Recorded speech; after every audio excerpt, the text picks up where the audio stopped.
In the last lecture, we analyzed the short rate models. So basically, in the short rate models, that the evolution of the entire term structure is really driven by the evolution of this single rate, which is the instantaneous short rate. And the evolution of that instantaneous short rate basically determines the evolution of the entire uh, term structure of interest rate. Now, with this approach, if you want to have a very flexible structure for the revolution of the entire interest rate term structure, you need to have a very complex short rate process. And you would typically see that if the short rate process is of a single random process, i.e. that there's a single random factor that drives the short rate process, you will not have the richness of shape for the evolution of the entire term structure. So there's only, if your short rate process is relatively simple, i.e.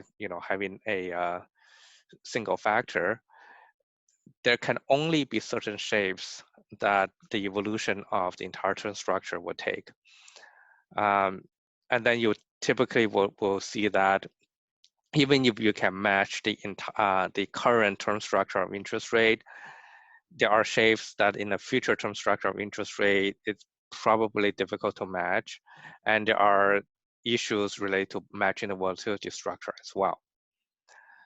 So another way of looking at or to try to resolve this problem, meaning that to try to have relatively simple structure for stochastic process, yet try to have as much of a richness in the term structure of interest rate, is to look at the evolution of the term structure of interest rate by itself.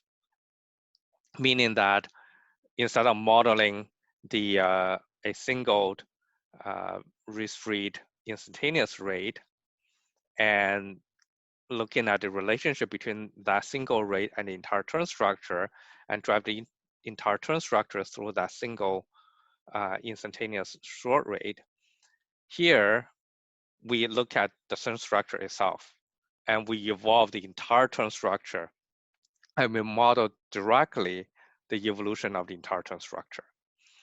And after that, then we look at the relationship between the different points on the term structure of interest rate and recover that particular relation that we have for the instantaneous short rate. So this is really the approach that HJM and LMM model are taken. Now HJM is for Fitzgerald and Morton, and LMM is LIBOR market model, which sometimes people call it a BGM model, which is named after the three people that wrote the paper for this model here.